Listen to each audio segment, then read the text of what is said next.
Ladies and gentlemen, let me start with this. Life isn't about staying.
Bonjour, Papa Gabi. Bonjour tout le monde.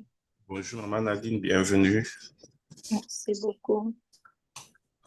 Oui, tout le monde commence à se connecter comme d'habitude, petit à petit. Ok, on va voir si notre invité est là ou pas.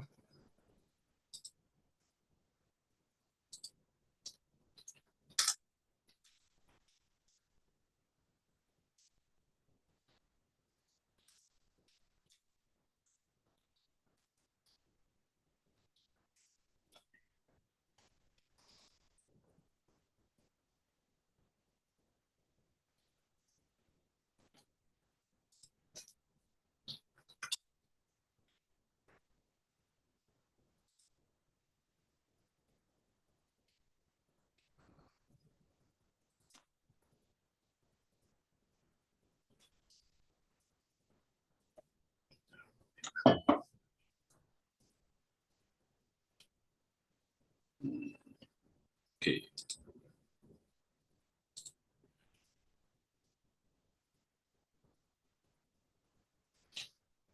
All right.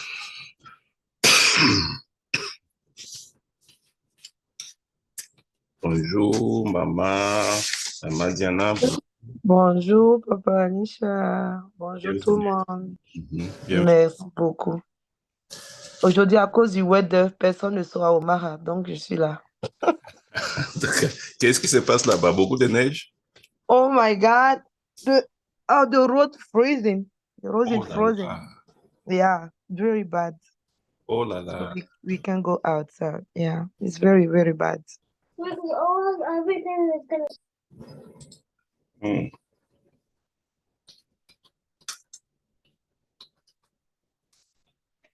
Mais c'est quand même bon, ça m'a permis d'ouvrir mon Facebook de mon business, ouvrir Instagram. Bon, tu vois, à malheur, quelque chose est bon, comme on le dit.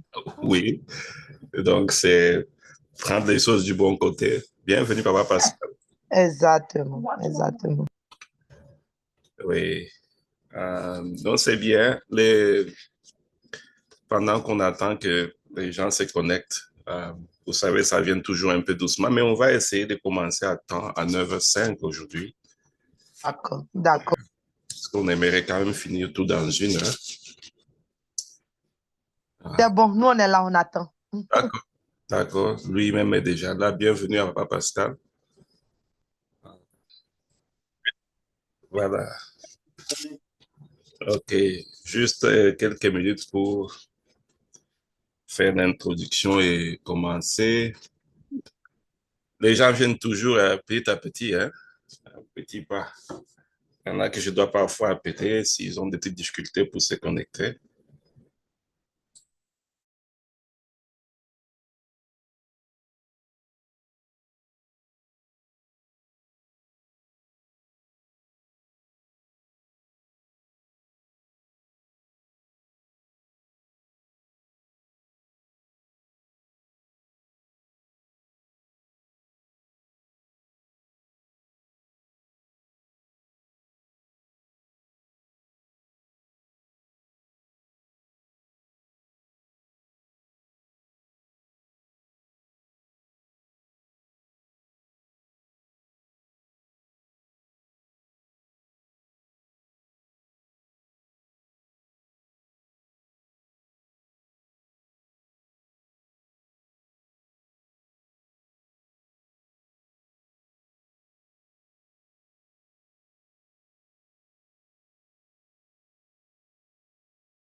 Passer comme ça. OK. Bienvenue. Je vais occuper un peu déjà ceux qui sont là. Il y a toujours quelqu'un qui a besoin d'aide pour se connecter à la dernière minute.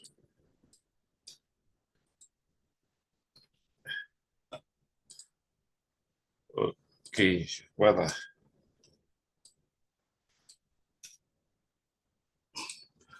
En tout cas, bienvenue à tout le monde. Rich Woman est là. Ceux qui sont en train de se connecter, bienvenue à notre... Additive into the fuel and it keeps it from Voilà, plugging their injectors. rendez-vous de chaque semaine. C'est toujours un plaisir pour moi de vous accueillir. On va mute tout le monde.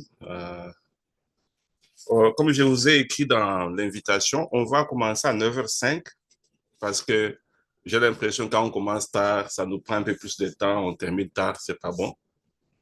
On va commencer. Bienvenue encore pour ceux qui viennent se connecter. Ceux qui viennent se connecter pour la première fois, nous sommes ici chaque samedi, la même heure, on n'a pas changé d'adresse. Et nous sommes un réseau d'entrepreneurs, pas seulement d'entrepreneurs, mais des gens qui veulent changer leur vie de tout point de vue, qui veulent être des bons papas, qui veulent être des bons pères de famille, des bons maris, qui veulent être de bonnes personnes dans la société. Pour ceux qui commencent le business, c'est aussi le réseau où vous avez les soutiens, les ressources dont vous avez besoin pour commencer et continuer votre cheminement dans la vie.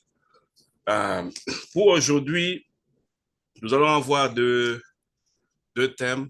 La motivation, c'est sur la résilience. Donc, comment est-ce que vous pouvez rester fort dans les moments de difficulté, surtout que vous êtes là pour changer votre vie, pour améliorer ce que vous faites. La blague dans notre réseau ici, c'est qu'on n'est pas venu ici pour vivre une vie médiocre. Donc, on veut améliorer, on veut faire plus, on veut atteindre un niveau de potentialité que nous avons été créés pour. Donc, pour ce matin, je voulais vous rappeler que dans la vie, il y a deux types de personnes. Il y a des personnes qui vivent leur vie comme des victimes. Ceux qui vont toujours compter ce qui ne va pas, ce qu'ils n'ont pas, ce qu'ils voudraient avoir avant de commencer quelque chose. Donc, il y a ceux qui ne racontent même pas leur histoire. Et puis, il y a ceux qui sont les héros. Pas seulement les gens qui ont gagné une guerre, mais c'est les gens qui racontent leur propre histoire. Pensez maintenant à vous-même. Quand vous racontez votre histoire, c'est une histoire de facilité ou une histoire de difficulté? Il n'y a pas une histoire qui est intéressante pour un héros que de raconter comment la vie a été facile, comment on a reçu tout facilement. C'est plutôt l'histoire où on montre comment on a surmonté les obstacles, comment on a surmonté les difficultés pour arriver à être là où nous sommes. N'est-ce pas qu'on dit toujours, comptez vos blessings, comptez ce que vous avez, vos atouts, les opportunités qui viennent sur votre chemin. Ceux qui étaient ici la semaine dernière, si vous vous souvenez, dans l'histoire de l'éloge, vous ne savez même pas par où est-ce que l'opportunité va venir. Parfois, ce n'est même pas là où vous espérez, n'est-ce pas? Mais chaque jour, ce n'est pas le fait que les difficultés viennent dans votre vie, qu'il y a des problèmes qui viennent, mais c'est plutôt comment vous répondez à ces problèmes-là quand ils viennent. C'est ça qui fait de vous un héros. C'est ça qui vous soutient dans la vie. Il n'y aura pas un moment où les difficultés vont s'arrêter. Je vous ai toujours raconté cette blague d'un ami qui dit, c'est quand tu commences à gagner de l'argent, tout est bien, que tu reçois un message, oh non, mais ton oncle au village, là, il a avalé une machette. Donc, tu ne sais pas par où est-ce que les problèmes vont venir. Et tu ne peux pas contrôler tout ça. La seule chose que tu peux contrôler, c'est ta réaction au problème. Comment tu réagis quand il y a des problèmes? Est-ce que tu restes calme? Est-ce que tu t'embrouilles?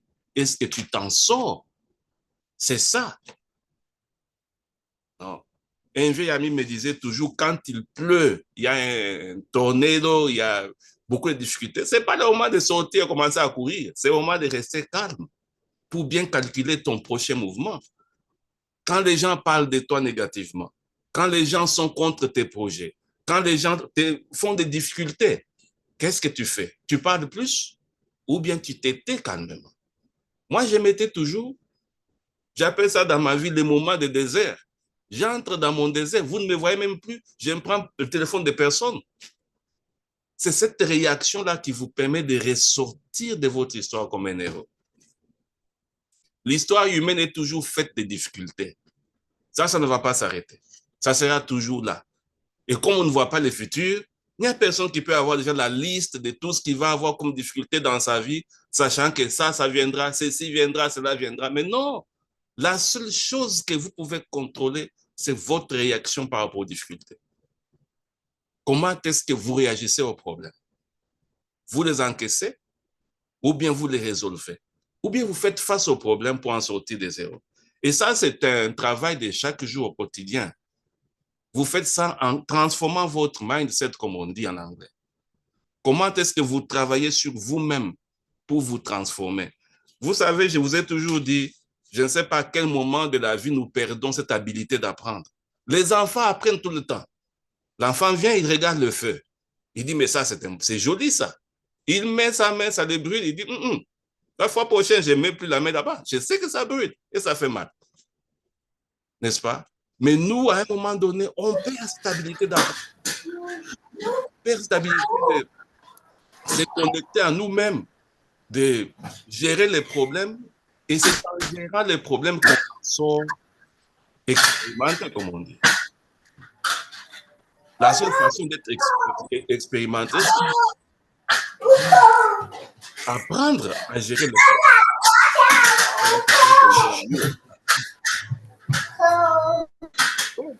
Apprendre à gérer les problèmes, apprendre à les... C'est ça qui fait de vous des héros. Et maintenant, comment les faire? Ce n'est pas de la magie, ce n'est pas un miracle. Commencez chaque jour à travailler sur vous-même. Prenez quelques minutes le matin, 5 minutes, où vous restez calme. Vous disciplinez votre réponse aux difficultés.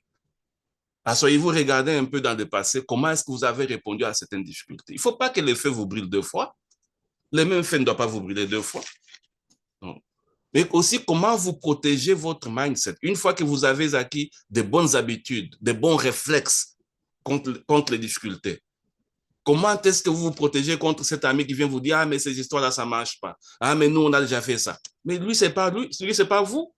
C'est votre rêve, ce n'est pas son rêve. Lui ne voit pas ce que vous voyez. Comment vous vous protégez contre ceux qui détruisent vos rêves. Non. Mais aussi, comment vous pardonnez. Laissez le passé. Let go. Il y a des gens qui sont vraiment attachés au passé. Mais quand j'avais 10 ans, il m'a fait ceci. Et quand j'avais 13 ans, il y a eu cela. Mais si tu es tellement attaché au passé, comment est-ce que tu peux envisionner l'avenir? Comment est-ce que tu peux te mouvoir dans l'avenir comme une personne qui est libre. Détachez-vous du passé. Il n'y a rien qu'on vous a fait dans le passé qui doit vraiment tuer votre avenir. Rien ne vaut vos rêves. Let go. Le pardon, c'est pour vous. C'est pas pour l'autre. L'autre, ça, c'est son problème. Mais le pardon, c'est pour vous-même, pour libérer votre cœur, pour libérer votre mind. Quand les gens vous font les choses les plus horribles, mais pourquoi vous restez prisonnier de ces choses-là? Pourquoi vous décidez de rester prisonnier de ces expériences? Libérez-vous. Libérez your mind. Libérez your heart. C'est parce que c'est de là-bas que vous tirez la force d'aller vers l'avenir. Et ça doit être fait intentionnellement. Les changements ne viennent pas comme ça par hasard, comme un miracle. Non. Vous devez décider de changer. Vous prenez la décision et vous construisez petit à petit. Chaque jour, chaque minute, chaque seconde compte. Même si vous prenez 5 minutes par jour, vous asseoir, revoir dans le passé, quels sont ces problèmes qui vous tiennent encore à cœur? Quelles sont les personnes que vous n'avez pas pardonnées encore? Écrivez leur nom sur une feuille de papier, brûlez ça, libérez votre cœur. Et maintenant, remplacez ces difficultés, remplacez ces problèmes avec de nouveaux rêves. Dessinez même au tableau chez vous, quelle est la personne que vous voulez être d'ici 5 ans. Comme je vous dis souvent ici, ce n'est pas seulement une question d'argent. On n'a pas besoin des gens qui ont plein d'argent et qui sont mauvaises personnes dans la communauté. N'est-ce pas? C'est une transformation totale. Et ces choses, c'est un engrenage. Vous mangez bien, vous vous nourrissez bien, vous êtes en bonne santé, vous êtes un bon entrepreneur et les gens sont contents d'être vos amis. Vous attirez les bonnes personnes parce que vous êtes une bonne personne. Détachez-vous des gens qui vous tirent par terre. Voilà ce que j'avais à vous dire aujourd'hui, c'est la résilience.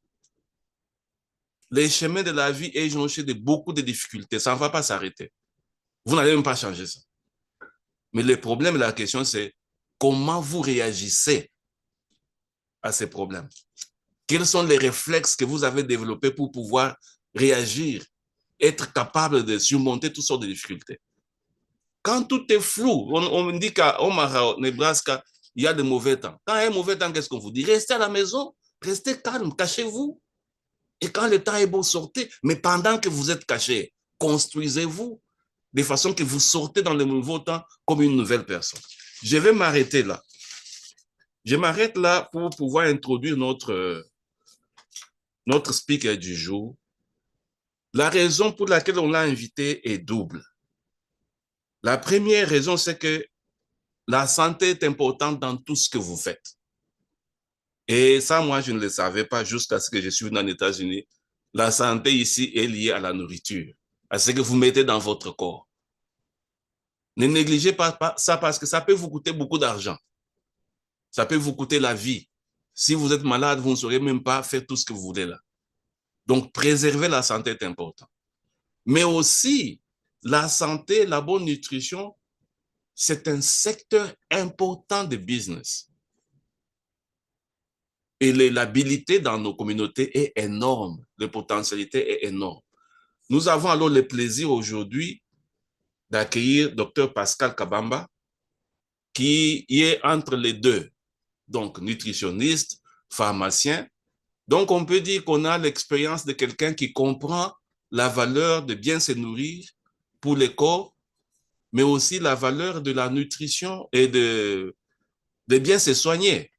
Donc, parfois, nous avons ce que nous appelons dans nos communautés l'automédication, qu'est-ce qu'on met dans notre corps et tout ça. Je ne vais pas prendre beaucoup de son temps. Papa Pascal est déjà là. Je vais le laisser parler. S'il a encore quelque chose à dire sur lui-même, c'est toujours bienvenu, mais j'apprécie vraiment sa générosité et sa disponibilité pour nous parler. Papa Pascal, je ne vais pas prendre beaucoup de votre temps, c'est à vous la parole. Okay. Merci beaucoup, Papa Gabi. Merci pour l'invitation et je suis très content d'être parmi les miens. C'est bien. Je suis très content et j'aurais aimé aussi, je connais les noms, j'aurais aimé aussi connaître aussi les visages. On ne sait jamais, on peut se rencontrer par-ci, par-là. C'est toujours important de se familiariser et surtout de se rassembler ce matin sur un sujet très important. Vous avez parlé de la résilience. Je pense que la résilience... Oh, merci, papa Jean-Paul.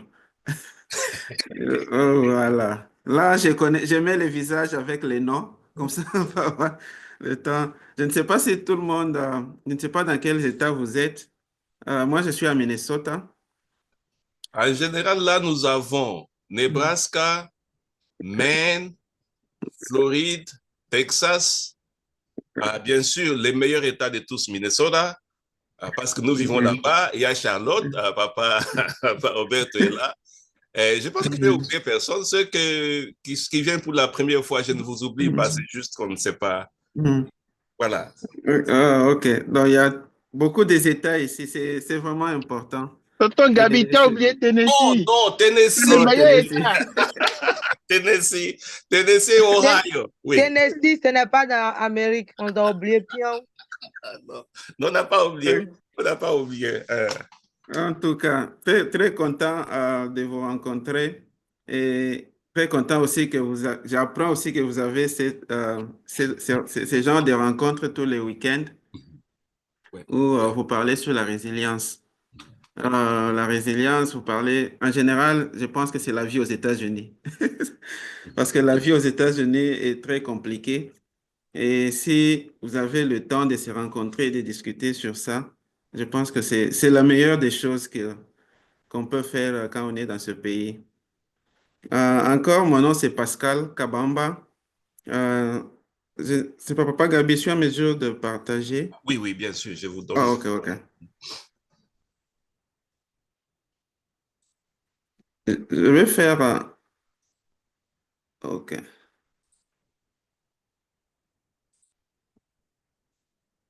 Vous êtes en mesure de voir mon écran? Oui, oui, c'est bon.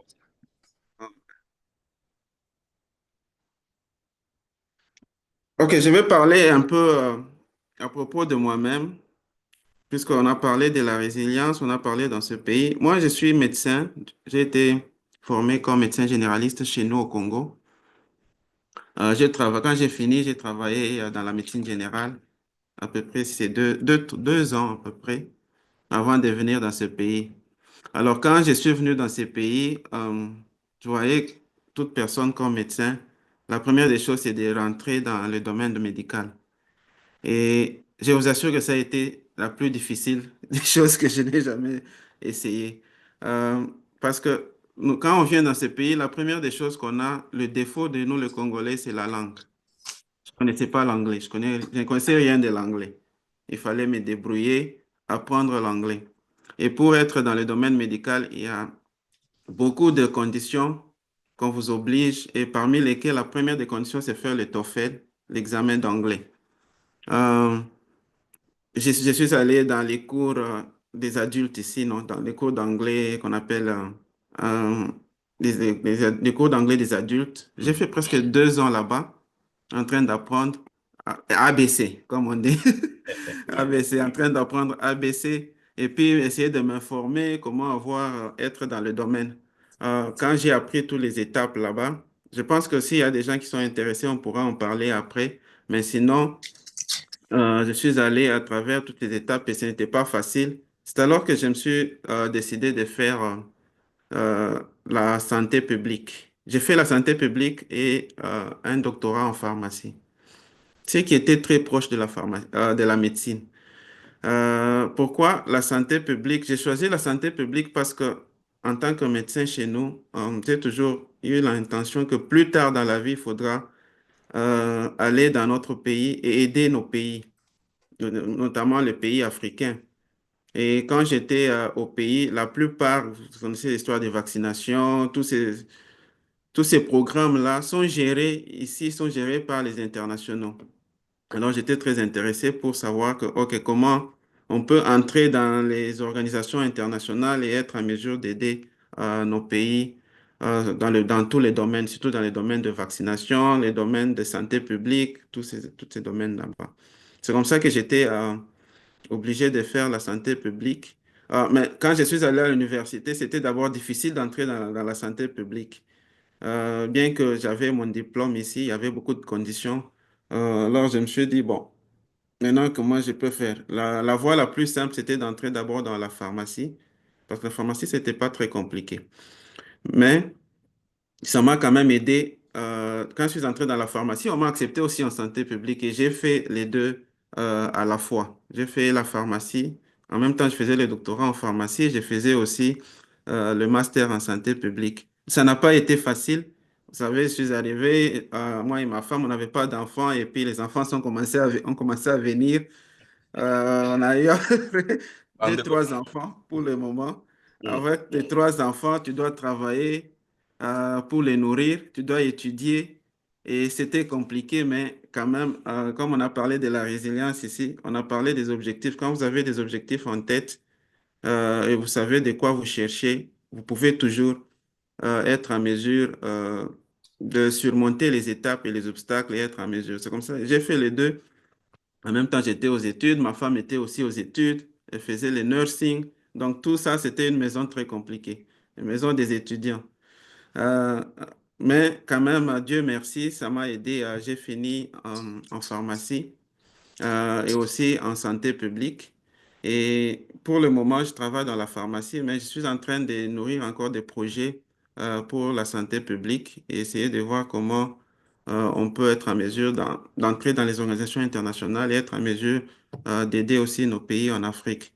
Donc, ça n'a pas été un chemin très facile parce que la pharmacie, ça vous demande encore 8 ans.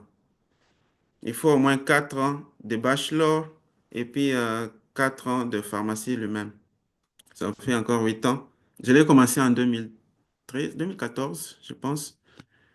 2014, où j'ai pris des cours dans les collèges pour essayer de combler toutes les conditions qu'on demandait. Et puis la pharmacie lui-même, je l'ai commencé en 2020, 2021. Et au lieu de 4 ans, j'ai fait presque 5 ans parce que ça m'était difficile. Il fallait travailler. Il fallait travailler. Et vous avez des horaires où vous êtes là à l'université de 8 heures à 16 heures. Et puis, il faut aller travailler. Alors, j'ai essayé de combiner, de prendre un peu de cours en part-time pour essayer d'être en mesure de travailler, nourrir la famille. Et vous savez, quand on est dans ces pays, non seulement vous êtes le chef de votre famille ici, vous êtes aussi tout le monde en Afrique vous voit. Ils ne vont pas comprendre que vous êtes aux études, ils ne vont pas comprendre, ils ont des problèmes qu'il faut gérer. Je pense que beaucoup de gens, beaucoup qui sont ici se retrouvent dans ce domaine-là. Donc, ça m'a pris beaucoup d'étapes, mais je suis quand même, Dieu a aidé et j'ai fini dans ces pays pour essayer d'accomplir mes objectifs. Mais en dehors de ça, j'ai aussi mis quelques certificats. J'ai Community Health Worker qui est beaucoup plus attaché à la nutrition. J'ai fait aussi un certificat sur ça. Et le Community Health Worker, je peux dire c'est la première étape aussi dans la santé publique, le niveau le plus bas. C'est juste un certificat. Mais ça vous permet d'avoir une idée sur la communauté, comment aider les gens ici sur place. J'ai mis aussi en dernière position Licensing Financial Professional. Je ne sais pas si Papa Gabi connaît ça aussi. Oui. Oui, c'est quand même quelque chose que j'ai appris juste l'année passée. J'ai eu ces licences et puis ça me permet de savoir comment gérer le pays où on est. On est dans un pays nouveau. Il faut avoir comment le retirement sera, comment l'argent peut investir, ainsi de suite. Parce que ce n'est pas seulement, il ne suffit pas seulement de faire l'argent, il suffit aussi de savoir comment investir cet argent et comment prévenir pour que plus tard, quand on sera dans la retraite, qu'on ne rentre plus dans les Walmart, dans les magasins en train de saluer les gens parce qu'on n'a pas les moyens de survivre. C'est comme ça que ce domaine aussi, ça m'a quand même aidé. Bon, aujourd'hui, Papa Gabi m'a dit de discuter un peu avec vous sur deux sujets importants, sur la santé et l'alimentation, et aussi la santé et les médicaments. Mais vous m'excuserez, je n'ai pas... Je vais tenter de faire aussi la santé et les médicaments, mais j'ai trouvé que le temps ne suffisait pas, puisque c'est mon domaine. C'est le domaine que j'aimerais le mieux. Alors, je voudrais demander à Papa Gabi de me donner même plus tard une autre Oui, occasion. bien Je sûr. pourrais revenir sur ça, comme ça on a suffisamment le temps de discuter sur ça. Bien C'est sûr. vraiment très important. Donc, je me suis concentré aujourd'hui beaucoup plus sur la santé à l'alimentation. Pourquoi? Parce que nous sommes dans ce pays et dans ce pays, nous venons, nous arrivons, nous amenons nos habitudes, nos cultures, la façon de manger. Mais quand on arrive dans ces pays, il y a un choc de culture. Il y a aussi ils ont aussi leur alimentation. Ils ont aussi leur nourriture.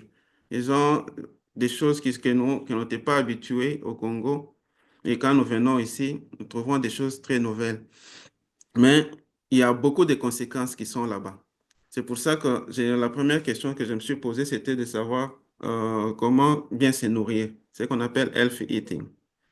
Alors, pour savoir comment bien se nourrir, je sais que la première des choses, c'est de savoir d'abord quels sont vous m'excuserez, j'ai mis un peu de mots en anglais, en français.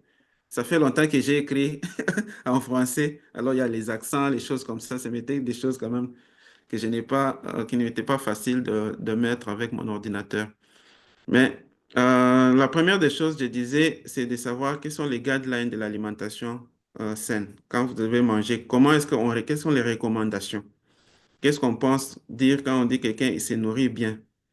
Et c'est très important sur nous en tant que parents dans ces pays, comment voir non seulement nous-mêmes, mais aussi nos enfants.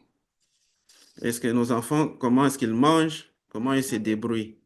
Alors, au deuxième point, je vais discuter aussi sur les États-Unis et l'alimentation. Donc, quelles sont les conséquences qui arrivent et aussi comment prévenir les maladies qui sont liées à l'alimentation. Ce qui est très important. Pourquoi? Parce que j'ai appris que la première cause de pauvreté dans ces pays, c'est les maladies. Quand tu tombes malade, tu commences à dépenser beaucoup d'argent dans les médicaments, bien que tu peux avoir des soutiens médical par-ci, par-là, mais tout ce que tu gagneras ira dans les frais des médicaments et consorts. Et surtout dans les maladies chroniques, le diabète, toutes ces maladies-là, l'obésité, l'hypertension et consorts, là. Toutes ces maladies-là, ils vont vraiment te ruiner parce qu'il te faudra à tout moment avoir des médicaments. Non seulement ça, il te faudra avoir la force d'aller travailler et d'aujourd'hui tu es malade, demain tu ne l'es pas, ainsi de suite. Ça va vraiment, ça déroute la famille et puis ça rend compliqué la vie. Alors, être en mesure de prévenir ces maladies et aussi à nos enfants, c'est très important. Et en dernière position, parler de comment en tant que nous, Africains, qui vivons ici aux États-Unis, comment on peut concilier les deux, l'alimentation que nous avons amenée de chez nous et l'alimentation ici aux États-Unis. Alors, pourquoi l'alimentation? Je dis que c'est un sujet très important. Très important parce que dans ces pays, on sait une personne sur 10, un adulte, bien sûr, aux États-Unis, ne mange pas, il n'y a qu'une personne qui mange selon les recommandations qui sont requises. C'est-à-dire que 9 personnes ne mangent pas bien. Ici, il faudra mettre la différence que chez nous, quand on dit les gens ne mangent pas bien, c'est la malnutrition. Mais ici, quand les gens disent ne mangent pas bien, c'est manger à l'excès ou bien manger des choses qui ne sont pas recommandées. Ce sont les deux pôles qui font la différence ici. Et selon CDC, il n'y a qu'une seule personne sur 10 qui mange selon ce qui est recommandé. Et aussi, en 2021, on a trouvé que près de 34 millions de gens sont classés dans le cadre de ce qu'ils appellent food insecurity. 34 millions, ça fait le 1/10 de la population des États-Unis. On ne peut pas s'imaginer qu'on est aux États-Unis, on a la nourriture à notre portée, il suffit d'aller dans un magasin, vous achetez et consommer. On classe ça de food insecurity parce que c'est un problème sérieux. Donc, il ne suffit pas d'avoir à manger, il suffit aussi de savoir quoi manger et qu'est-ce qu'il faut manger. Et la plupart des gens qui sont concernés avec ce problème, ce sont les gens de low income, les gens qui vivent dans les milieux ruraux, les communautés, on parle des communautés tribales, c'est-à-dire les Native américaines. Je ne sais pas si vous avez déjà eu le temps ou l'occasion de quelqu'un de visiter les camps des Indiens, des Natifs d'ici. J'en avais eu l'occasion quand je suis allé à Duluth, qui est à 2-3 heures d'ici où on est à Minneapolis, pour visiter un camp. Quand vous arrivez dans ces camps-là, vous aurez les armes aux yeux. C'est pire que l'Afrique. Parce que ces gens-là, ils ont toutes les maladies possibles. C'est comme ce sont des communautés qui sont vraiment abandonnées. On leur donne trop de maladies. Et vous savez que dans ces camps-là, il y a la drogue, il y a la bière, tout ça, ils n'ont pas de restrictions. Alors, on leur a laissé utiliser ces médicaments, utiliser la drogue, utiliser l'alcool sans restriction. Et ce sont des générations qui sont en train de se détruire petit à petit. C'est à peine que vous voyez quelqu'un qui est âgé de 50 ans, 40. Il meurt généralement high school, ils ont l'obésité, donc presque tout le monde. Dans les 30, 40 ans, 50 ans, ils sont en train de mourir. Ils sont portés à disparaître. Et même pour trouver les hôpitaux les plus proches entre eux, ici à Dolof, ils doivent faire des kilomètres et des kilomètres. Quand ils appellent, nous ici, quand tu appelles 911, dans les 5 minutes, ils viennent, ils te prennent, t'amènent à l'hôpital. Mais dans les camps, les camps là où il y a les natives américaines, 911 peut faire 30 minutes pour arriver là où ils sont. Et pendant ce temps, ce sont des gens qui meurent et qu'on sort là. Donc, c'est vraiment un problème sérieux. On a parlé des groupes raciaux et ethniques. Généralement, nous, les Blacks, les Noirs, les Spanish et tous ces gens-là, nous sommes considérés dans ces groupes-là. Et quand on parle de low income, ici, j'ai appris que dans la société américaine, j'ai fait un cours là de la société américaine dans un collège. Dans la société américaine, généralement, les gens connaissent que 3 classes les low, les medium et puis les high income. Mais dans la société américaine, il y en a 6. Chaque classe est divisée en 2. Quand on parle de middle class, il y a les upper et les lower dans les middle class. Donc, il y a les deux. Quand on parle de low income, il y a les lower, les upper et les lower. Les lower, on vous dira ceux qui font peut-être moins de $20,000 par an. Mais il y a aussi les upper. Les upper qu'on considère comme low income, c'est tous, nous, tous les gens qui travaillent pour être payés par heure, là. Quand on te paye par heure, on te considère dans cette classe-là. Tu peux te dire, non, moi, je mange bien, je suis bien, peut-être c'est middle class. Mais eux, ils vous considèrent dans les low income et des choses comme ça.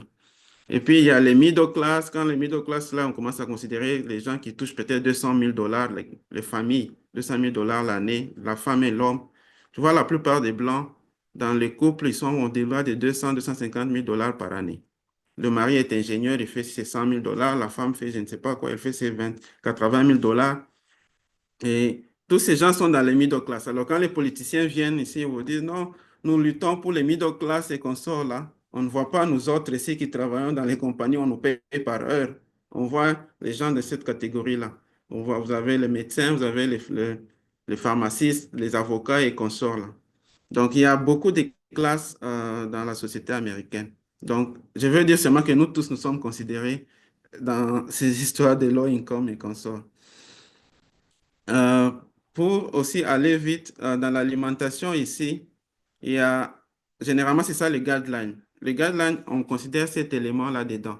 C'est les guidelines que j'ai tiré de CDC. Il y a cet élément.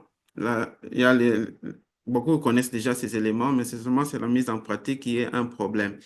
Le premier élément, c'est avoir des éléments végétaux, des vegetables, avoir les fruits, avoir les whole grains, avoir les protéines, les huiles, l'eau, et puis les vitamines et les sels minéraux. Et on demande que tous ces éléments-là se retrouvent dans un seul plat. C'est-à-dire, quand vous mangez, il faudra avoir tous ces éléments-là dans. Ce n'est pas seulement un aliment où on dit, oh, j'ai besoin de protéines, tu mets un plat avec plein de viandes là. Tu manges les viandes, tu dis, non, je mange bien, non. Il faudra qu'il y ait au moins une combinaison de tous ces éléments ici pour bien manger, pour qu'on dise que tu as bien mangé. Et je voudrais seulement insister un peu sur les protéines. Généralement, on recommande, quand vous mangez, il faut avoir les protéines d'origine végétale en grande quantité. Vous avez les haricots, vous avez d'autres choses. Et puis, j'ai même appris que le cassava leaves, les feuilles de manioc sont très riches en protéines. On va peut-être en parler aussi après. Je ne savais pas ça avant. Elles sont très riches en protéines. Donc, et si vous devez manger la viande, on vous recommande généralement d'avoir la viande blanche que la viande rouge. La viande blanche, c'est la viande de volaille, les chicken et puis les autres là-bas. D'avoir la viande rouge qui a beaucoup de maladies qui viennent avec ça. Donc, à part les huiles, qu'on appelle les oils. On vous demande d'éviter ce qu'on appelle les trans fats. On aura le temps d'en parler. C'est important. Et puis l'eau, tout le monde connaît que l'eau, à part l'eau, c'est la vie. En parlant des huiles ici, généralement, vous aviez déjà constaté beaucoup quand vous allez à l'hôpital, on vous dit non, on va mesurer le cholestérol.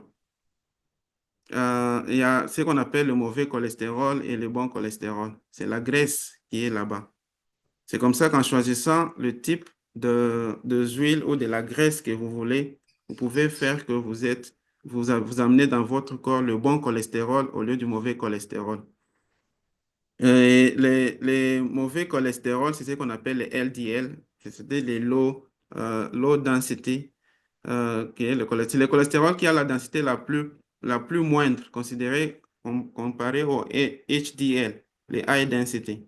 Pourquoi? Parce que s'il est mauvais, parce que quand ce cholestérol-là entre dans le corps humain, il s'attache facilement aux parois des vaisseaux à cause de sa densité qui est très moindre.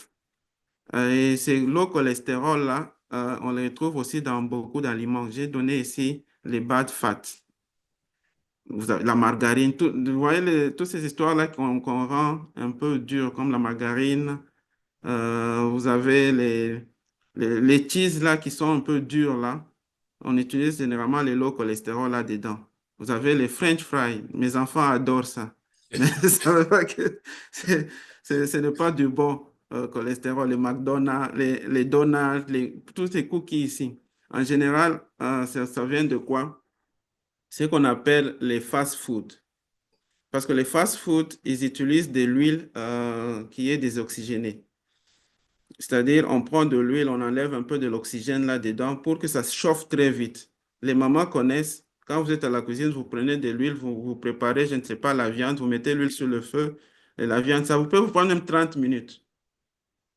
Alors, dans les restaurants, eux, ils n'ont pas le temps à perdre. Pourquoi prendre 30 minutes, 40 minutes pour un client qui doit attendre?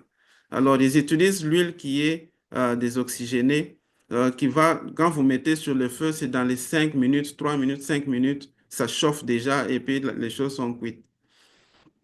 C'est pour ça qu'on appelle ça les fast-food. Donc, vous allez chercher la nourriture, les French fries, on met dans l'huile là. Cette huile-là, c'est dans les 3 minutes, 2 minutes, 3 minutes, c'est fini. Et les conséquences, c'est que les choses cette huile-là a beaucoup de conséquences. Ça vous amène d'abord la cholestérol de mauvaise qualité et aussi ça a beaucoup de conséquences sur la vie parce que ça ne permet pas les aliments de cuire comme il faut. C'est ainsi qu'on les considère comme les bad fats en général. Et j'étais aussi surpris, vous pouvez aussi googler, il y a beaucoup les gens qui utilisent les canola oil. Je rentre un peu. Les gens qui utilisent les canola oil, vous pouvez aller dans les marchés, vous allez les trouver. Généralement, on ne les considère pas comme de bonnes huiles, comparé au vegetable oil, olive oil ou bien les corn oil. Donc, quand vous allez faire des achats et qu'on sort comme ça, ayez aussi le temps d'essayer de lire un peu, de vérifier quel genre de oil que vous allez utiliser à la maison. Ce n'est pas tout oil qui est vendu, qui est de bonne qualité. Donc, vous avez aussi dans cette colonne-là tout ce qu'on appelle les processed meats. Et puis, vous avez les huiles de bonne qualité qui vous donnent le cholestérol de high densité. Pourquoi? On aura le temps d'en parler après sur les conséquences de ces cholestérols-là. Il y a le cheese. Les Américains aiment le cheese. Partout, c'est le cheese. Dans les pizzas, on met trop de cheese. Les gens, on l'utilise à la maison et qu'on sort là. Les gens ont toujours demandé est-ce que le cheese c'est bon ou c'est mauvais? Et je vous dirais que d'après beaucoup d'études, on dit généralement quand vous avez 40 ans et plus, essayez d'éviter un peu les cheese. Essayez d'éviter les cheese parce que ça vous amène des maladies cardiaques. Mais c'est bon pour les enfants parce que c'est très riche en protéines et c'est très riche en calcium, éléments minéraux, en vitamines. Ça permet aux enfants de grandir bien surtout pour les os et consorts là. Donc, les enfants, les teens, c'est bon pour manger les cheese. Mais quand vous grandissez un peu en âge, essayez de réduire les cheese si vous êtes fanatique de cheese. Et puis, concernant l'eau, les gens demandent toujours quelle est la quantité d'eau que je dois prendre par jour. C'est important. Généralement, on recommande de prendre à peu près un demi-litre par jour. Ce que j'ai mis là-bas, 1,2 à 2 litres par jour, c'est-à-dire 6 à 8 glaces, je ne sais pas, les glaces moyennes par jour. Si vous ne prenez pas 6 à 8 glaces, essayez de commencer à penser très sérieusement. Parce que l'eau, ça permet de clean up tout le corps système, ça permet d'éliminer tous les déchets et consorts. Quand vous ne prenez pas suffisamment d'eau, cette eau-là, ça veut dire qu'il y a certains déchets qui vont s'accumuler dans l'organisme et surtout au niveau des reins et peuvent causer des maladies plus tard. Donc, essayez de prendre le maximum d'eau possible par jour. Ça- Je me rappelle toujours, mon père avait ce qu'on appelait les cures d'eau. Donc, il se réveille chaque matin, il a un gobelet, très gros gobelet là-bas. Il va finir le gobelet avant qu'il commence n'importe quelle activité. Et ça l'a vraiment aidé dans la vie. Parce qu'aujourd'hui, il a presque 85 ans et en bonne forme. Il vous dit que c'est mon cure d'eau que je prends chaque matin. Donc, l'eau, c'est important. Alors, j'ai parlé de trans fats. C'est juste un exemple de nourriture de mauvaise qualité là-dedans. Vous avez tout ce que j'ai cité là-bas, les French fries et consorts, tous ces biscuits, les histoires qu'on nous fabrique euh, facilement dans... Et ça coûte généralement moins cher parce que c'est l'huile même coûte très moins cher. Et les ingrédients, c'est comme ça que ça coûte moins cher que les éléments nutritifs. Pour ne pas perdre beaucoup de temps, alors je parlais aussi des conséquences. Pourquoi est-ce que nous devons manger normal? Nous devons bien manger, c'est parce que ici aux États-Unis, il y a beaucoup de maladies cardiaques liées à la nourriture. Et vous avez ce qu'on appelle les artériosclérosis ou l'artériosclérose. Pourquoi? J'ai parlé de toutes ces huiles-là que nous consommons, la nourriture de mauvaise qualité, ça s'accumule dans les vaisseaux, dans les artères, dans les veines et surtout dans les artères. Et quand ça s'accumule dans les artères, là, ça réduit les calibres ou le calibre des artères. Et quand les calibres sont diminués, vous avez toutes ces maladies cardiaques qui viennent, qui peuvent venir, les heart attacks, les gens font ça facilement, les maladies des artères coronaires, c'est-à-dire les calibres ont diminué, le cœur ne sait plus recevoir suffisamment du sang. Alors, le cœur est en train de souffrir lui-même. Et puis, comme les vaisseaux sont diminués, vous avez les hypertensions. Parce que c'est comme un tuyau, non?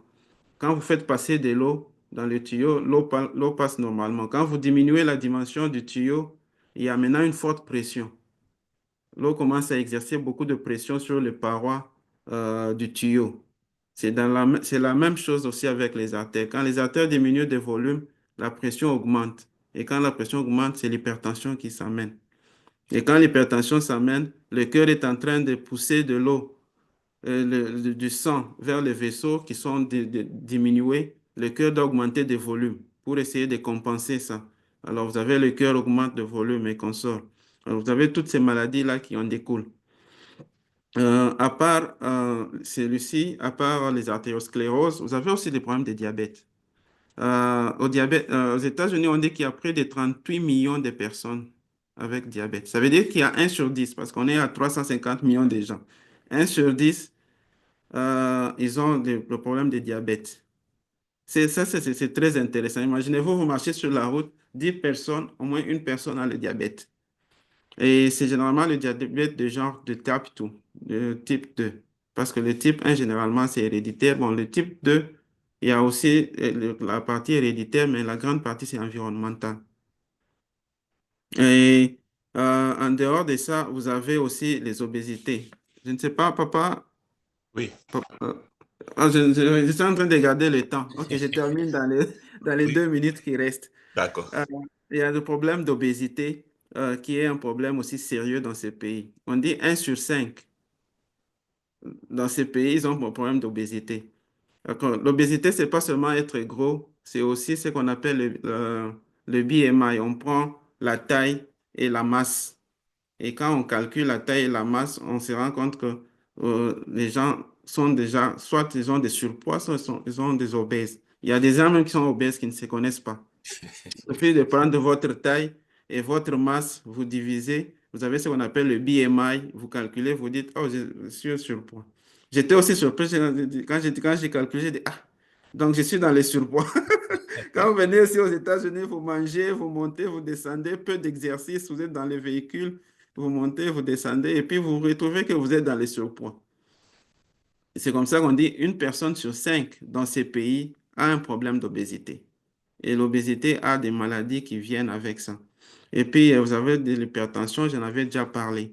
Quand j'ai parlé du sucre, je donne généralement cet exemple souvent à mes enfants. Regardez, essayez de comparer un peu. Quand vous prenez une canette de Coca-Cola, quand vous lisez, ça vous dit qu'il y a 30 grammes de calories ou 30 grammes de sucre. Et le 30 grammes de sucre, quand vous comparez, ça fait 9 cuillères les cuillères à café, 9 cuillères de sucre. Donc, quand vous prenez votre thé dans une glace, vous pouvez mettre 2 ou 3 cuillerées, non?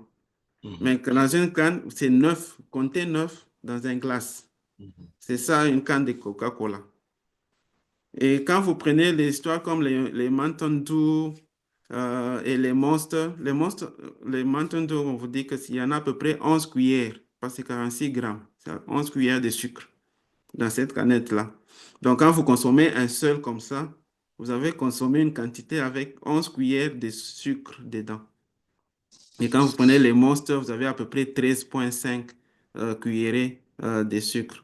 Et si vous regardez en bas, j'ai mis l'équivalence parce qu'un gramme de sucre, c'est à peu près 4 calories. Alors, on vous a dit que par jour, si vous mangez, la quantité de sucre ou de calories ne doit pas dépasser 200. Mais quand vous prenez une canette, par exemple, des Monster là-bas, c'est 50 grammes, vous multipliez par 4, ça vous fait 200 calories pour juste la même canette là. Wow. Donc, si vous prenez la même canette, vous avez l'habitude de prendre ça le matin, normalement, vous ne devez plus rien manger. Parce que le reste, le foufou, le riz et tout ça, ça vous amène aussi des calories. Normalement, vous ne devez plus rien manger. Mais vous avez des gens qui prennent ça 2 fois et puis qu'on mange autre chose. Vous voyez seulement la quantité de sucre qui viennent dans le corps humain. C'est comme ça que pour nos enfants aussi, on leur éduque pour consommer de moins en moins ces boissons sucrées ici. C'est ça qui tue même ces pays ici. J'allais chez un ami là, j'entre chez lui, je trouve dans son dépôt quelque part là, 3 casiers. Les Coca-Cola, les Sprite, les consorts là, c'est là. Et les enfants se servent au courant de toute la journée. Ils vont, oh papa, ils prennent. Papa, il dit, vous êtes en train de tuer ces enfants ici. Le temps qu'ils apprennent 18 ans, 19 ans, vous aurez des obèses, ils auront des maladies et consorts là. Donc, c'est très important. Essayez de représenter les canettes de sucre en termes de cuillerées de sucre que vous pouvez mettre. Vous trouverez que c'est beaucoup de sucre que nous consommons dans ces pays. Et vous ne serez pas surpris que les gens ont le diabète, vous ne serez pas surpris que les gens deviennent des obèses et les gens aient des maladies cardiaques par la suite. Et pour peut-être un peu terminer, pour gagner le temps, comment prévenir ces maladies? La première des choses, comme j'ai dit, healthy plate, ce qu'on appelle les healthy plates, c'est-à-dire vous avez une assiette où vous avez tout ce qui est recommandé là par les CDA. Vous avez les protéines dedans, vous avez les végétaux, vous avez les minéraux et vous avez tout, tout. Et puis, éviter toutes ces histoires, les fast-foods, parce qu'ils sont des trans fats. Éviter beaucoup de sel, les sels ajoutés. Et les gens aiment les sels. Le sel que nous consommons ici, c'est seulement par goût. Vous savez ça, non? Quand Ah, vous prenez le sel, vous mettez dans la nourriture, c'est seulement le goût. Les gens, le goût. Ça ne vous apporte rien de spécial dans le corps. Parce que dans tout ce que nous mangeons, il y a du sel dedans. Que ce soit même dans la viande, que ce soit dans les aliments, il y a déjà du sel suffisant. Que ce soit dans les végétaux. Quand vous achetez les végétaux, eux-mêmes, ils ont du sel dedans. Dans tout ce que nous mangeons, il y a du sel et ce sel-là, c'est suffisant pour notre organisme. Maintenant, quand on mange, on ajoute le sel à la cuisine. Les mamans aiment beaucoup les sels, ils ajoutent les sels là-dedans. faut pas attaquer les Euh, c'est seulement pour le goût. Parce que ça n'a rien à voir avec le corps. Généralement, le corps se débrouille. Vous donnez le corps beaucoup de travail pour éliminer l'excès de sel dans les urines, l'excès du sodium et autres là. Et quand le corps commence à avoir des problèmes à éliminer ces éléments-là, c'est alors que les maladies viennent. Généralement, on recommande aux gens de ne pas ajouter beaucoup de sel dans leur nourriture parce qu'on a déjà suffisamment de sel dans tout ce que nous mangeons là. Boire suffisamment. je dirais pas aux gens d'éviter de l'alcool, mais si vous prenez de l'alcool, prenez modérément. Et quand vous prenez un peu d'alcool, c'est suffisant. C'est même bon pour la santé, d'après ce qu'on recommande. Fumer, bon, c'est un problème qu'on demande toujours aux gens d'éviter parce que ça nous amène beaucoup de maladies. Et les exercices physiques, c'est aussi très important. Surtout nous qui venons dans ces pays, on s'exerce de moins en moins. On recommande de faire au moins 30 minutes de marche chaque jour.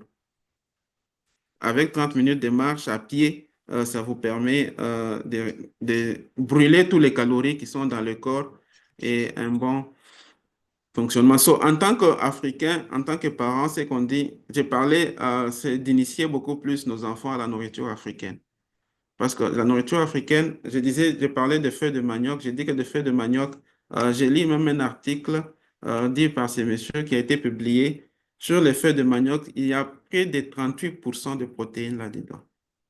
Dans les feuilles de manioc, il y a aussi les vitamines, il y a les minéraux, il y a aussi la teneur élevée en fibres. Vous savez que les fibres, ça participe beaucoup dans la digestion. Donc, c'est juste un exemple que j'ai pris pour montrer qu'il y a des études qui ont été menées sur nos aliments africains. Ils ont trouvé qu'ils avaient une très grande importance ou valeur nutritive. Le riz, par exemple, il est riche en calories, carbohydrates. On compare généralement, préfère ne pas prendre beaucoup de riz parce qu'il est très riche en calories. C'est généralement, vous entendrez ça, on dit non, ne pas manger le riz la nuit, plus tard la nuit. C'est à cause de ça, parce que si vous avez des problèmes de sucre, ils augmentent le sucre très vite, comparé par exemple au maïs et consorts. Généralement, vous recommandez ici, les gens disent non, il faut manger les éléments organiques. Organique, ça veut dire tout simplement que ces éléments-là on n'a pas utilisé l'engrais dans leur croissance. C'est comme ça que vous irez dans certains magasins, quand les Casco, ils ont beaucoup des éléments organiques là-dedans, les aliments. Oui, papa. Et on peut commencer à clôturer, comme ça on va permettre aux gens de réagir. Oui, c'est le dernier slide, je pense. On a parlé de la certification des aliments. Je ne suis pas entré beaucoup en détail sur ça parce qu'il y a beaucoup d'éléments qui entrent dedans dans la certification.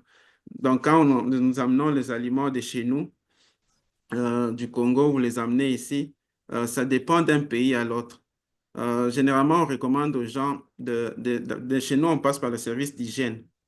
Et quand vous passez par le service d'hygiène, ils vous donnent, ils certifient, disent que non, ça c'est la nourriture, vous pouvez faire passer ça facilement. Mais quand vous ne passez pas par le service d'hygiène, généralement c'est ça qui aboutit que les gens jettent la nourriture ou qu'on sort. Ça dépend aussi de la quantité que vous amenez. Il y a beaucoup d'éléments qui dépendent d'un pays à l'autre et des organisations qui sont là-dedans. Donc, pour ne pas vous prendre trop de temps, je laisse le peu de minutes à la discussion. Comme ça, je suis vraiment très content d'être ici. On aura le temps de partager Donc, je comprends régulièrement.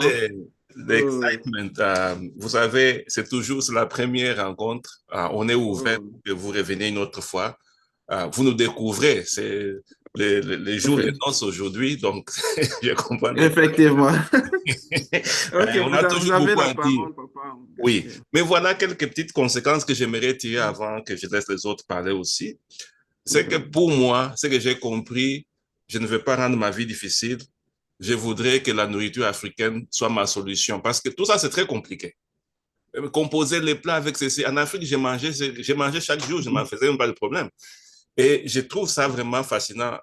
Les feuilles de manioc, les attiéké, ou toutes nos nourritures africaines là, en tout cas, c'est l'organique pur. S'il y a such a thing, l'organique pur. Maintenant, ici, pour ceux qui sont dans la réunion et les mamans qui veulent faire le business, vous voyez l'opportunité de faire un business ici. Pourquoi? Parce que beaucoup d'Africains ont compris que la nourriture américaine n'est pas bonne. Ça, on n'a même plus besoin de preuves. Ce que vous nous donnez sont de bons détails. Mais on a vu ce que ça fait sur la santé de nos enfants, la santé de nos amis. Et puis, bon, c'est que ça va nous coûter bientôt en termes de bills médicales et tout ça. Donc, manger sainement, si on ne veut pas compliquer sa vie, c'est mal. Et nos mamans préparent. Je ne critique pas les femmes américaines qui ne préparent pas. Nos mamans préparent. Comment vous pouvez organiser ces skills que vous avez déjà, cette connaissance que vous avez déjà, pour préparer une bonne nourriture et la mettre sur le marché pour la consommation. Pensez à ça. Ça ne veut pas dire que nécessairement vous devez ouvrir un restaurant. Pas nécessairement. Donc, il y a plusieurs formules. Nous avons déjà dans notre réseau quelqu'un qui a développé les schemes pour ça. Donc, comment est-ce que vous pouvez utiliser ces qualités que vous avez? Vous connaissez les nourritures africaines ici. Vous savez où les acheter. Il y a les magasins africains maintenant pratiquement partout. Donc, il y a ceux qui savent déjà importer ces nourritures de l'Afrique vers ici. Ils savent comment faire la certification, avoir les papiers de FDA et tout ça. Et aussi, il y a même quelqu'un dans ce groupe maintenant qui aime certifier. Il prépare tous les mets possibles. Pas seulement de l'Afrique, mais même d'ici. Donc, maintenant, pensez comment est-ce que vous pouvez commercialiser ces dons-là, ces expériences-là, et transformer ça en business. Business, ce n'est pas toujours un truc spécial, non. C'est répondre à un besoin dans la communauté. C'est ça ce que j'entends chez tous ceux qui sont passés ici. Le besoin est là. Moi, je vous ai dit que j'ai commencé un petit jardin derrière ma maison parce que je m'excuse, mais je ne trouve pas de légumes. Des légumes là, comme tu prépares, il y a la sauce et tout, ça, il n'y a pas. Vous voyez? Et nous avons aussi dans les réseaux Papa Jabin qui a plus d'1 hectare de terre. C'est un agronome certifié. J'aimerais les connecter à celles ou à ceux qui veulent faire le commerce de légumes ou bien avoir des légumes frais pour leur business. Voilà, nous avons toutes les connexions dans les groupes. Voilà, je vous laisse. S'il y a une question, une clarification avec Papa Pascal ou bien un suivi que vous voulez qu'on fasse avec lui.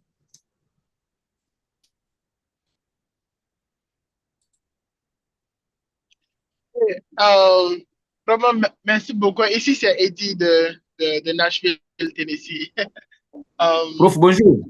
Bonjour. Bonjour. On laisse d'abord Tonton Eddie parler. Attendez. Oui, je voudrais pas. Oh. Tonton Eddie va first. Tonton Eddie first. Oh, ok. Moi, je vais On est excited. Tonton Eddie first. Et puis après, on va parler. OK. Yeah. Thank you. Vraiment, merci beaucoup pour l'information. C'est vraiment eye-opening. Et comme Tonton Gabi l'a dit, c'est des informations que nous connaissons, mais la question est, qu'est-ce que nous en faisons? Est-ce que nous prenons vraiment action pour nous protéger, pour nous guérir et pour vraiment apprendre à nos enfants à éviter ça? Franchement, nous avons besoin de prendre action et de réagir différemment. Merci beaucoup. La question que j'ai, on entend beaucoup dire que pour un moyen d'éviter le sucre, c'est de consommer les nourritures et les boissons qui sont considérées diet. Yeah. Est-ce que c'est vrai? Quelle est votre opinion sur les nourritures ou les boissons diet là? Est-ce que c'est vraiment healthy ou bien c'est encore un autre piège? Piège, oui. Allez-y, Pascal. Généralement, quand on dit diet, c'est en termes de calories qu'ils ont diminué. Ils vont vous dire non, 0 calories, c'est diet. Mais dans la nourriture, dans la boisson, il n'y a pas que les calories qui causent problème. Il y a aussi, c'est comme si vous prenez les éléments même qu'on utilise pour la fabrication de cette boisson-là. Parce que généralement, pour le goût, peut-être ils peuvent utiliser le sucre qui est, comment on appelle le sucre là, qui n'est pas, le sucre artificiel qui vient des plantes. Trivia. Oui, le sucre qui vient des plantes. Donc, bon, diet, c'est le moindre mal, comment on peut dire. C'est-à-dire, prenez le moindre mal parce qu'il a 0 calories, comme ça vous n'augmentez pas le nombre de calories. Mais généralement, les boissons en général ne sont pas très bonnes. Ça vous tue quand même. Ça vous tue quand même à petit feu parce que les éléments qu'on utilise pour la fabrication et même il y a ce qu'on appelle là-dedans là, les EDTA, qui est une substance qu'on utilise comme un préservatif. Alors ces éléments-là, avec le temps, on vous dira que ça a même des conséquences qui peuvent amener au cancer à long terme. Bien sûr que les compagnies des boissons gazeuses cachent évidemment beaucoup des choses là-dedans. Donc, le diet, c'est le moindre mal. C'est parce qu'en termes de calories, vous n'allez pas augmenter les calories. Yeah. Got it. Okay. Merci beaucoup. Merci, tonton. Oui. Allez-y. Bonsoir, Papa Pascal. Bonsoir, Papa Pascal. Bonsoir, Papa Alphonse. Oh, laisse-moi, bon, je ne sais pas, chez vous là-bas, il est quelle heure? Nous, chez nous, c'est 10 heures, nous, c'est 9 heures. Il est à C'est bonjour, Minnesota, c'est le excusez-moi. matin. On est le Oh, oui, matin. oui, oui. Vraiment, vraiment. Papa Alphonse parle de Excusez-moi, Missouri. Ok. Ouais. oui, bonjour, bonjour, bonjour. Oui, bonjour. Vraiment, Papa Pascal, en tout cas, je suis très édifié de votre intervention magistrale. Vraiment, comme disent les Quinois, au fond de la mémoire, vraiment. Donc, donc, vraiment, je suis très édifié. Mais bon, j'ai peut-être des préoccupations. Souvent, je consomme un jus ici, diet, c'est 1 gramme de sucre. Mais j'ai fait un constat, à un certain moment, si je consomme, peut-être au niveau du travail, je pisse beaucoup, mais pendant que c'est 1 gramme seulement de sucre. Je ne sais pas pourquoi. C'est diet, mais 1 gramme de sucre. 1 gramme de sucre. Oui, Ah. bon. Ok, donc vous consommez une seule boisson pendant toute la journée ou bien Non, plusieurs juste 1 gramme? juste un jus, juste après les repas. Je le consomme après les repas. Oui, 1 gramme, c'est pas beaucoup. Comme Oui, vous mais j'ai pouvez avoir, remarqué, 1 gramme, si c'est je... presque 4 calories. C'est pas beaucoup. Oui, mais les constats, je disais, c'est les constats que j'ai fait. Dès que je consomme ça, juste, je remarque à un certain moment, je commence à pisser beaucoup. Je ne sais pas si c'est lié à quoi tout ça. Bon, je ne sais pas tellement bien expliquer pourquoi vous pissez beaucoup, parce que ce n'est pas beaucoup. Mais quand même, je vous demanderai peut-être de faire aussi quelques autres examens de plus. Arrêtez de consommer ça pour une semaine. Non, mais 1 gramme, 1 gramme, ça va, non? Ça va. Non, Oui, ça 1 ne va pas. gramme, c'est presque 4 calories là-dedans. Oui, mais ça l'inquiète. Ça Donc, c'est l'inquiète. trop. parce qu'il y a un problème. C'est-à-dire Oui, peut-être donc c'est trop. le corps trouve qu'il y a un problème là-dedans. Oh, donc 1 gramme, c'est trop. Non, je dis que ça vous inquiète. Si moi j'étais vous, j'allais arrêter une semaine pour voir s'il y a une différence. C'est ça. Oui, Il faut faire une petite expérience avec soi-même. Comme je suis en face de l'expert, je voudrais profiter pour poser des questions. Il ne faut plus en prendre, papa. C'est faut plus en prendre. Oui, j'ai une autre préoccupation. Oui, monsieur Pascal. Vraiment, moi, j'ai trouvé dans ce que vous avez une opportunité d'affaires en tant qu'Africain, en tout cas, vraiment. Et surtout, je connais chez moi, nous avons des produits qui pourrissent comme ça, les produits et consorts. Vraiment, en tout cas, j'ai trouvé une opportunité d'affaires. Est-ce qu'il n'y a pas moyen de nous assister, par exemple, moi, de ma part, peut-être, comment peut-être commencer des démarches pour pouvoir obtenir les documents, par exemple, les certificats, tout consort me permettait peut-être d'envisager peut-être un jour d'importer les histoires de l'Afrique jusqu'ici. Je vais vous envoyer. Ça, on va discuter avec Pascal en privé. Voilà. Et nous avons une personne, comme je vous ai dit, il y a une personne qui est agronome certifié. Oui. L'année passée, il a fait beaucoup de légumes africains. Ça a très, très bien pris, Papa Jabel, parce que j'ai la permission de citer son nom. Pour ceux qui veulent aussi, je vais laisser mon numéro. Je vais vous mettre en contact avec Papa Jabel. Vous pouvez commander des légumes chez lui, alors vous savez que c'est bien fait. Et puis, pour ceux qui veulent opportunité d'affaires, de nourriture, il y a aussi quelqu'un qui peut vous aider avec des paperwork. Maman Ayewa, qui est aussi dans la réunion. Comme ça, elle peut vous assister avec tout ça. C'est ça la force de travailler dans les réseaux. Nous avons Vraiment. Toi. Merci beaucoup. Alors, pour gagner le temps, on va prendre Marie. Maman Marie. Oui. Okay. Oui. Allez-y. Merci. Oui, merci, docteur Pascal. J'ai vu, pas ce slide-là, mais le dernier slide, c'est dit que brocoli, cabbage, voilà, le dernier slide. Non. Brocoli, cabbage et cauliflower contient beaucoup de glutéine qui est une substance goitre. Ça veut dire quoi? Ça donne de goitre? Oui. J'ai mis ça exprès pour attirer votre attention. Parce que généralement, vous vous rappelez quand on était au Congo, on parlait des choux de Chine qui causaient goitre. On a trouvé qu'il y a beaucoup d'éléments dans les brocolis et puis toutes ces catégories-là. Il y a beaucoup d'éléments qui causent la goitre. C'est pourquoi il ne faut pas les considérer en grande quantité. Et il y avait même une étude qui était menée ici. Vous savez que c'est le médicament le plus consommé qui est au top ici. C'est le médicament des goitres qu'on appelle l'évothyroxine. Merci beaucoup, Papa Pascal. Pas pour vous interrompre. Oui, Plusieurs personnes d'origine africaine sont mises sur ces médicaments-là. oui. Ici, Pourquoi? je ne sais pas. Moi, je vous ai Et ici, aux États-Unis, quand vous allez dans la liste des médicaments le plus consommés, Voilà. vous trouverez ce médicament en première étape, Oui. lévothyroxine. C'est des hormones qu'on donne Mon pour la Dieu. goitre, hein, pour le Oui. problème des goitres. Oui.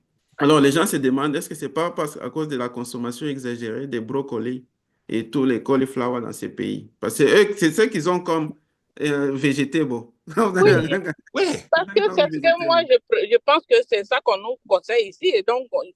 on mange beaucoup plus de brocoli. Des brocolis. Ça a Voilà. beaucoup d'effets positifs, Uh-huh. bénéfiques, mais ça aussi des inconvénients, parce que les substances là, ça s'accumule, ça s'attache avec de l'iode qui est dans le corps. Mhm. Alors, ça permet l'élimination de l'iode. Or, on a besoin de l'iode pour, pour la fabrication de toutes les hormones la thyroïdiennes. Mhm. Alors, comme ça diminue l'iode dans le corps, alors ça cause les problèmes des goitres. Oh. C'est pourquoi, si vous en consommez, consommez moins. Il faut consommer beaucoup. D'accord. Je pensais que c'était le manioc qui contenait beaucoup de goitres, en fait. Si on mange. Non, pourtant, dans le manioc, le seul élément qui n'est pas bon là-dedans, c'est le cyanure. Or, le cyanure, quand les mamans mettent le manioc sur le feu, l'eau là contient le cyanure, ils jettent l'eau. C'est comme ça qu'ils enlèvent une grande quantité de cyanure. Okay. Et le reste est bon pour la consommation. Les mamans africaines savent comment faire ça. Même s'ils ne connaissent pas exactement c'est le processus, mais quand on fait le manioc, ils savent qu'il faut jeter la première quantité d'eau, là, c'est le cyanure en grande quantité. Okay. Mais tous les choux, en général, les brocolis, toute cette catégorie-là, ils ont beaucoup de problèmes de goitres. Voilà. J'aime parfois. parfois. Je vends de la tchéké. Je préfère vous dire que je vends de la tchéké. Oui. Vous qui connaissez la tchéké, c'est de la Côte d'Ivoire. Donc, vous pouvez me contacter si je vends de la tchéké. Envoyez-moi, Maman Marie, envoyez-moi votre numéro dans le chat. Oui, Okay. On est encore au niveau un peu élémentaire. J'essaie de coordonner ces choses. Aussi. Oui, oui. Okay. Laissez-moi votre numéro, comme ça on s'est fait. Donc, Pascal. Et attendez, Papa Alpha, attendez. On va donner d'abord la parole à Maman Nadia. Ok, Maman Emilienne, qui a la main soulevée depuis un certain temps. Merci beaucoup, Papa Gabi. Merci beaucoup au docteur pour sa présentation. Ce que je venais demander, docteur, c'est, je sais que la première vraiment cause de l'hypertension, c'est lié un peu à la nourriture. Mais je voudrais aussi demander, est-ce que parfois, ce n'est pas aussi lié à l'état peut-être psychologique de la personne? Parce que souvent, on dit, quand on s'énerve beaucoup, cela peut nous donner aussi certaines maladies. Donc, je voudrais demander si c'est seulement que alimentaire, la conséquence de l'hypertension. Merci. Vous Je ne sais approuvez pas que si tu as compris ma question. Oui, j'ai compris la question. En Merci. général, en termes des causes de l'hypertension, on vous dira partout, on vous dira que 80% des causes d'hypertension est inconnue. Il n'y a que 20% qui est connu. Et dans les 20% là, vous trouvez, il y a beaucoup de causes. Il y a des causes qu'on a parlé, des causes de nourriture. J'en ai évoqué parce que j'ai parlé de la nourriture, mais il y a aussi le problème des stress. Vous parlez des stress, non? Il y a le problème de stress parce que quand on est stressé, on libère beaucoup des hormones de stress dans le corps. Et ce sont les hormones de stress là qui permettent la diminution des vaisseaux, des calibres des vaisseaux. C'est comme ça que les gens aussi très stressés, ils vous font facilement l'hypertension aussi, à la longue. Il y a des causes des organes. Quand vous avez des problèmes des reins, quand vous avez l'hypertension, on check toujours les reins aussi. Parce que quand les reins commencent à avoir des problèmes, c'est le rein qui permet de gérer la tension au niveau de l'organisme. C'est-à-dire, s'il y a un problème de tension, on va checker le rein. S'il y a le rein qui a un problème, ça peut être aussi une cause. Il y a beaucoup d'autres causes qui viennent en jeu, mais en général, ces causes-là, c'est seulement 20% des causes de l'hypertension. 80% est inconnu. Les gens vous font l'hypertension, On peut vous dire non, c'est familial aussi. Dans la famille, il y avait des hypertendus et consommaient. 80%, c'est inconnu. Donc, vous avez certainement raison. Le stress peut causer aussi l'hypertension.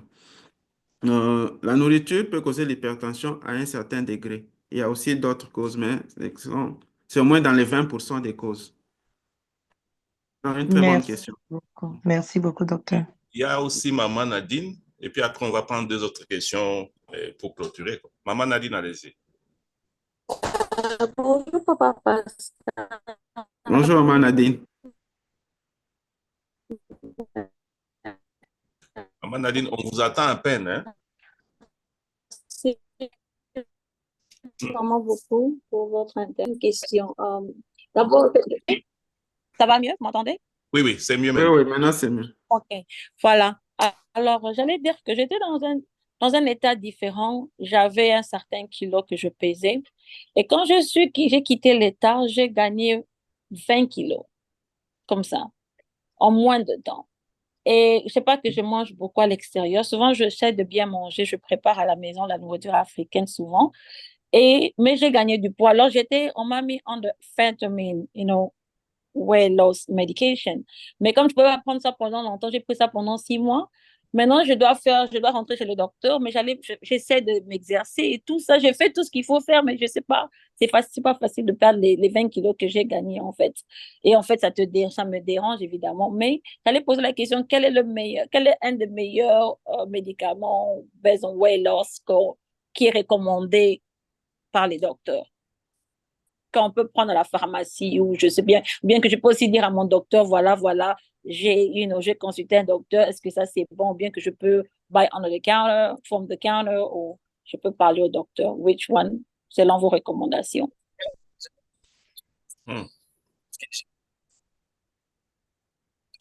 Parce qu'on ne vous entend pas. Oui, allez-y. Ça va? Oui, beaucoup mieux. Je disais que je vais répondre sur base d'expérience que j'ai vue. Beaucoup de médicaments pour le moment qu'on recommande pour weight loss, ce sont les médicaments qu'on avait utilisés dans le diabète, comme les Wegovy. Il y a le Wegovy, il y a les Ozempic, tous ces éléments-là. Surtout les Wegovy, c'est le bon médicament.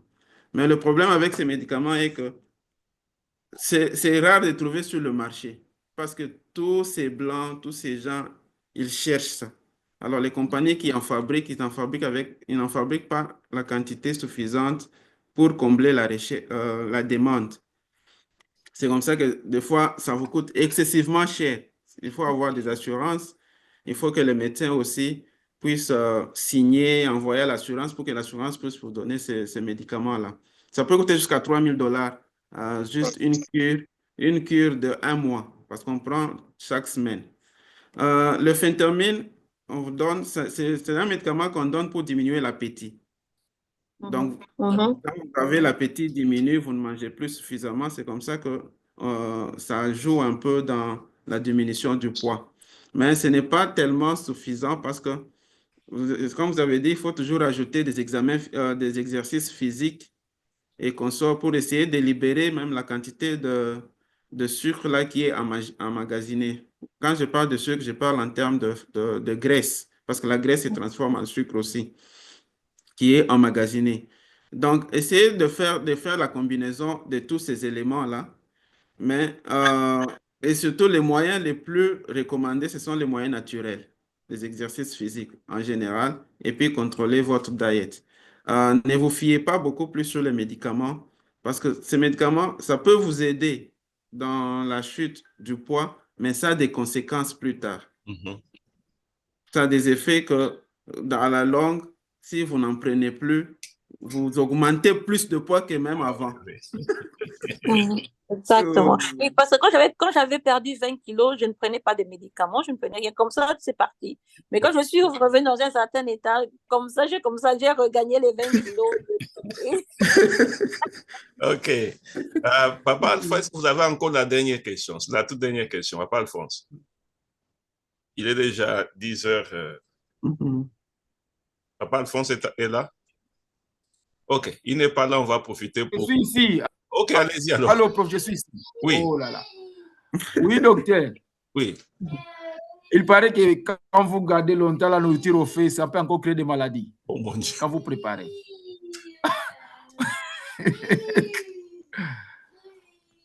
Allô, docteur, vous me suivez? Papa Pascal. Oui, oui, je vous suis. Oui.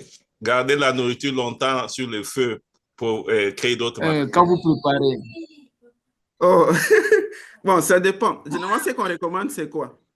Quand vous avez la nourriture qui est bouillie, elle est bonne. Parce que même toute la quantité de protéines, ça reste dans la sauce et vous pouvez prendre. Comparé à à griller. Quand on grille la nourriture, on brûle même les éléments nutritifs. Par exemple, quand vous grillez la viande, vous brûlez toutes les protéines et consorts, les éléments nutritifs ne sont pas beaucoup dedans que quand vous faites la préparation avec la sauce et consorts là. Alors, quand vous parlez de garder beaucoup plus la nourriture sur le feu, je suis en train de voir un peu, est-ce que vous ne gardez pas plus longtemps jusqu'à arriver à éliminer tous les éléments qui sont nutritifs là-dedans? Donc, c'est toujours mieux d'avoir un temps bien limité. C'est comme ça quand on a peut-être, vous voyez, beaucoup de gens qui recommandent la nourriture et vous disent, non, ça c'est 25 minutes, ça c'est 30 minutes, ça c'est 45 minutes. C'est pour garder les éléments nutritifs qui sont dans la main. Donc, il ne faut pas aller les brûler. OK.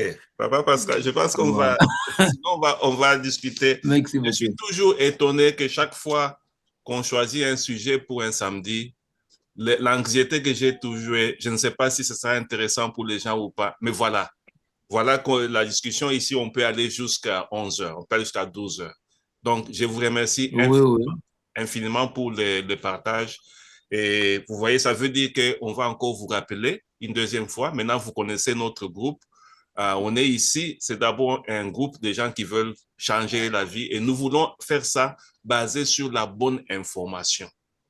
Voilà. Nous sommes à l'époque de TikTok, donc il y a beaucoup d'informations qui circulent, bonnes et mauvaises. Donc pour aujourd'hui, pour clôturer, voilà ce que moi j'ai retenu pour vous. Le fait que nous sommes tous conscients que nous mangeons une nourriture qui n'est pas bonne et qu'il y a la confusion même pour distinguer qu'est-ce qui est bien, qu'est-ce qui est mauvais. La nourriture africaine nous offre une perspective. Parce que là, au moins, on a confiance, c'est ce qui nous a fait grandir, c'est ce qui nous a gardé en bonne santé. Et que beaucoup de mamans africaines parmi nous ont ces skills-là de préparer une bonne nourriture.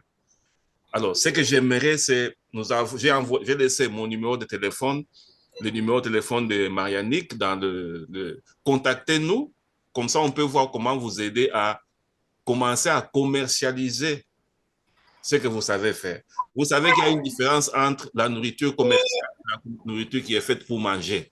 La nourriture commerciale chez McDonald's, ils ne pensent même pas pour qui on les fait.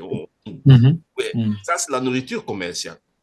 Et puis, il y a la nourriture que la personne prépare, et ça, c'est les biens des mamans africaines. Ils préparent avec vous, les consommateurs, en tête.